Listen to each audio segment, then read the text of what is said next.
बीते कुछ दिनों से महिलाओं पर दिए गए कथावाचक और धर्म गुरुओं के बयान पर बहस छिड़ी हुई है। सोशल मीडिया से लेकर घर तक लोग इस बहस में शामिल हो रहे हैं। कई लोग धर्म गुरुओं के दिए गए बयान पर सहमति जताते नजर आते हैं, तो वहीं दूसरी ओर वैसे लोगों की भी एक बड़ी संख्या है जो इन बयानों के कारण कथावाचकों और धर्म गुरुओं की आलोचना करते हैं। कथावाचक अनिरुद्धाचार्य प्रेमानंद जी महाराज के अब इस महिलाओं पर विवादित टिप्पणी करने वाले धर्म गुरुओं में नया नाम साध्वी ऋतंभरा का जुड़ गया है।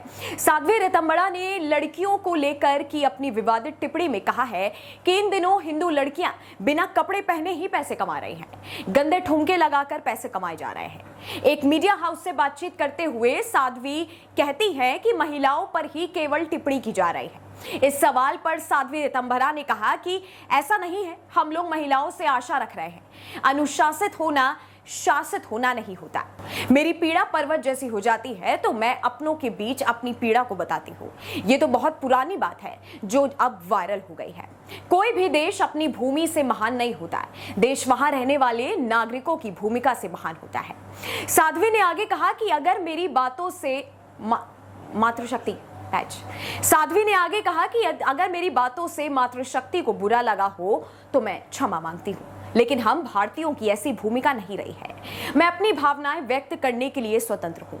नग्न शब्द के इस्तेमाल पर साध्वी ने कहा कि मैं भी इंसान हूँ, निश्चित रूप से मुझसे भी गलती हो सकती है।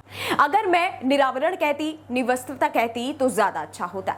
साध्वी ने कहा, मेरा जो बयान आज वायरल हो रहा है वो मैंने काफी पहले किसी कथा में कहा था। आज किसी ने इसे काट कर वायरल कर दिया। मुझे उस शब्द का इस्तेमाल नहीं करना चाहिए था।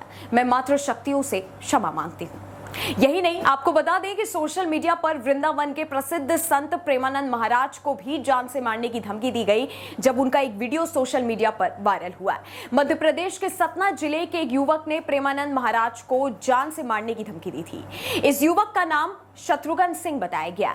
संत प्रेमानंद महाराज को दी गई जान से मारने की धमकी के बाद सतना और रीवा जिलों में भी श्रद्धालुओं का गुस्सा फूट पड़ा। रीवा और सतना के श्रद्धालुओं के साथ साथ कई सामाजिक संगठनों ने भी इसका विरोध करना शुरू कर दिया। प्रेमानंद जी महाराज को दी गई धमकी को लेकर संतों में भी अब भारी आक्रोश है।